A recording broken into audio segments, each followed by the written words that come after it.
Hi, it's Josh from Riggs Fitness. In this Mobility at Home series video, we're going to be looking at a full body mobility routine.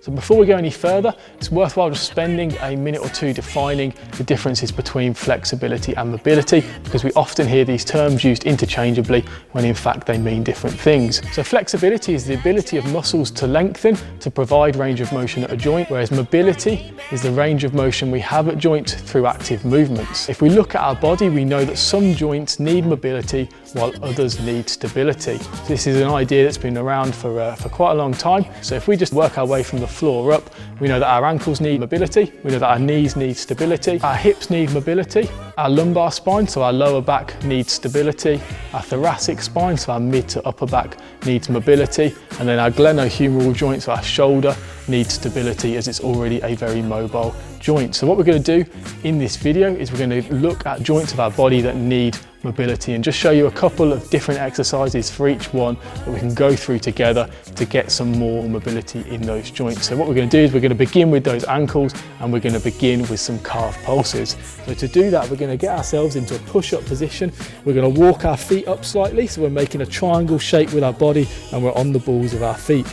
From there, we're going to look to keep our hips nice and still as we push one heel to the floor, straightening that leg as we slightly bend at the other leg. What we're going to feel is a little stretch through the back of our calf there, and then we're just going to alternate left and right for this first 45-second period. So little movement, should be trying to push that heel all the way to the floor, getting some movement through those ankles and through those calves. We're not worried too much about our upper body position as we're focusing this on the calves and on the ankles. So alternating left and right, a little movement, nothing too crazy. We don't need to be coming up all the way onto our tiptoes. We just need to come ball of the foot on one foot as we push the heel of the other foot into the floor, trying to get that heel all the way touching to the floor.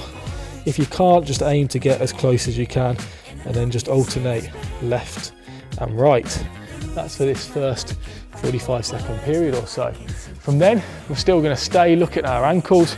We're going to look at an ankle rock for our left leg to begin with. So we're going to get into a split stance with our left foot nice and stable on the floor. And then from there, we're just going to look to push our knee forward, keeping that foot nice and stable and pushing our ankle into some more dorsiflexion where we're closing that angle up between foot and shin. So staying in this split stance position, keeping that foot stable on the floor. What we don't want to see is our heel coming off and all our weight going towards our toes. So keeping that foot stable, we're just going to use our hands to just gently push that knee forward.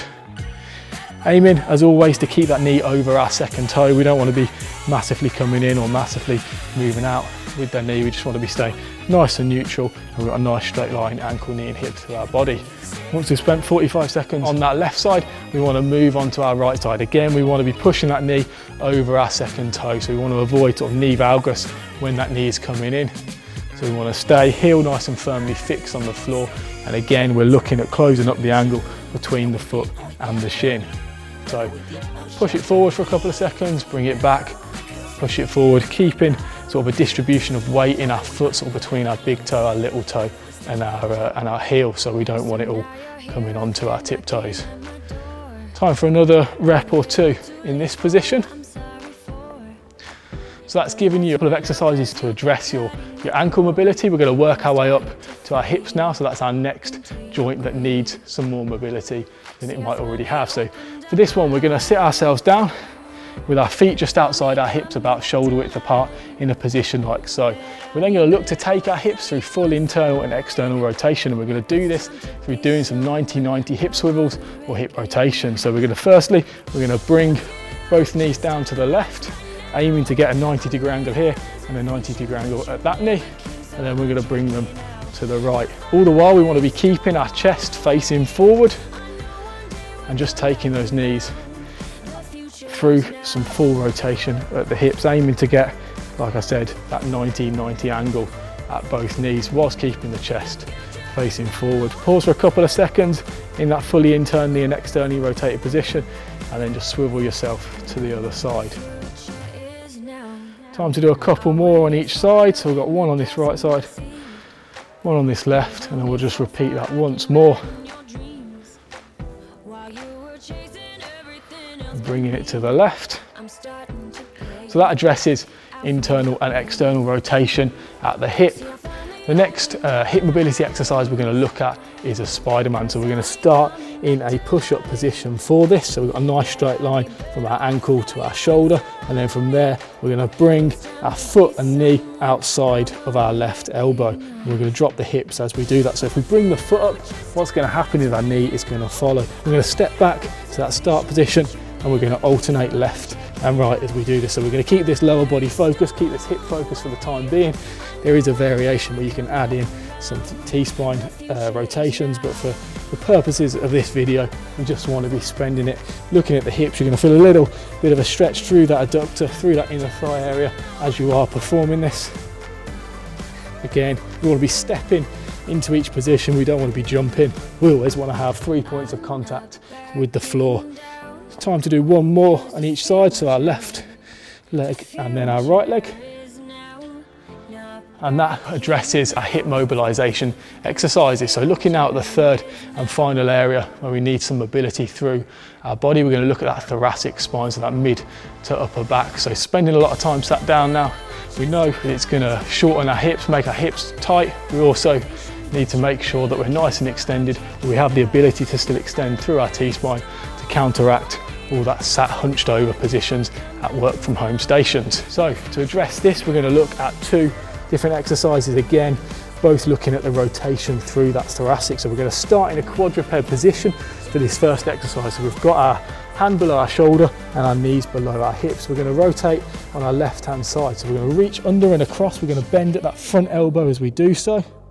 And then from there, we're going to rotate up and round, aiming to get this top shoulder above our bottom shoulder and straighten at that front arm as we do it. So we're going to spend this first 45-second period just looking at the left-hand side. So reach under and across, rotate up and round. Really trying to reach down and as far across as we can before rotating up and round. Keeping those hips nice and still.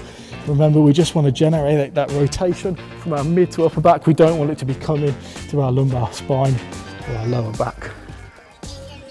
So reaching down and across, rotating up and round, aiming to get that top shoulder, in this case that left shoulder, directly above our right hand shoulder at the top of this movement. Time to squeeze another couple in. So that's the left hand side. From there we're going to transition to our right hand side. So the same start position, and we just want to be creating a mirror image of what we just did. So we're reaching under and across with that right hand, going as far as we can, bending at that left elbow and then rotating up and round.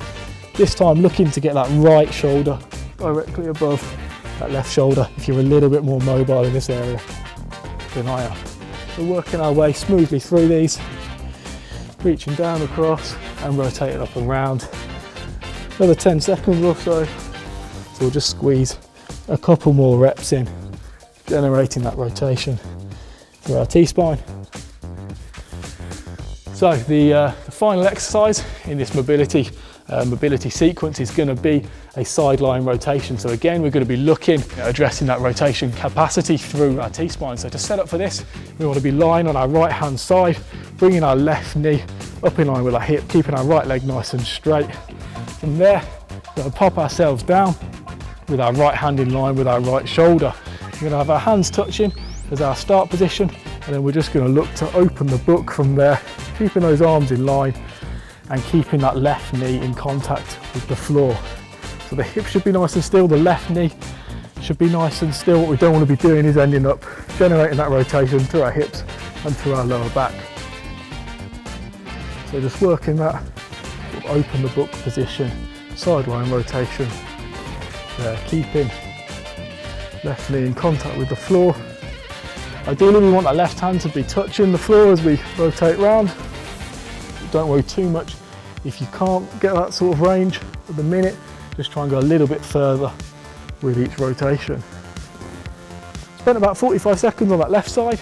We're now going to switch over to our right side and finish up by looking at some sideline rotation on the right side. So again, mirror image of where we just were. This time is that right hand coming around and trying to touch the floor, keeping that right knee in contact with the floor and our hips nice and still. Left leg should be nice and straight and our right knee should be up in line with our hips.